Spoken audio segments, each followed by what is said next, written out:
How's it going, everybody? Welcome back to the channel. I had this crazy guy this morning. I think he had a weapon. It sounded like he mentioned like he had a weapon, and he went back to his vehicle to retrieve something that possibly seemed like a weapon.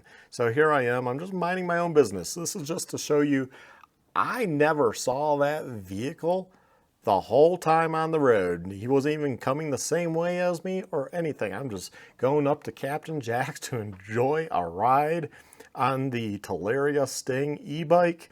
And I'm just going along here. I noticed the bike had fallen over. I'm like, oh, I gotta pull over. I'll pull over in front of this ranch up here.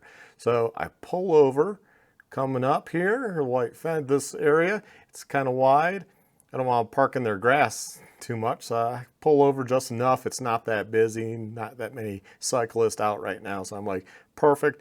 I get out, I re-strap things down, and I'm going to continue on my way.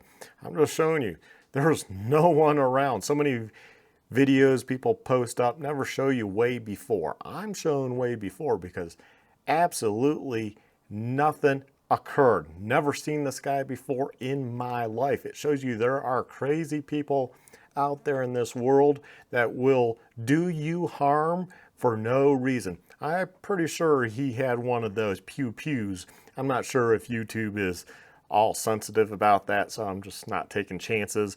But I believe he had a weapon. He did retrieve something from his vehicle. He did seem like he was pretty ticked off. And as you saw with the blow up of the guy, he was flicking me off. But you'll notice what occurs here. I come around that corner. I'm just driving, minding my own business. We're by the big house here. Here he comes. Here he comes. And he's hitting the brakes hard. He is stopping on the shoulder, but he's flicking me off out the window. I'm like, what was that? And you can see I kind of stop here. I'm kind of like, what just occurred? And then I start going, and I notice he's like walking down the street. So that's why I'm distracted here and kind of got more over to the center because I wasn't paying attention.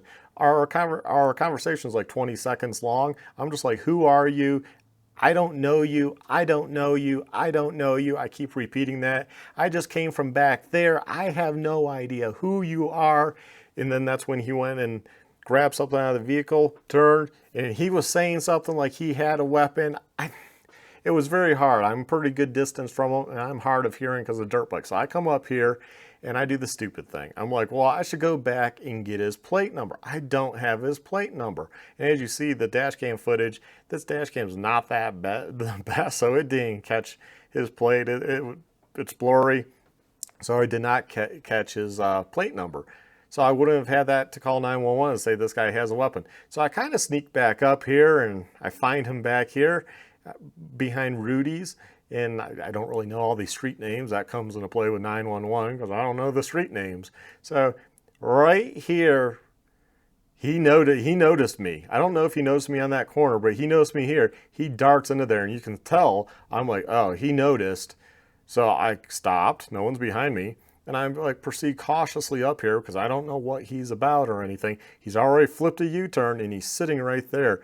And he's in his car waving to me, come here, come here. And I'm just like, no, Mama didn't raise a fool. I already did turn around, and the only reason I did that because I wanted a plate, because I believe so strongly that this guy had a pew that he was going to possibly use it for no reason. So was I scared for my life? No, that's why I turned around, but at the same time, I'm not stupid. I'm not going to pull up. He's waving to me. I'm calling 911. I yell at him.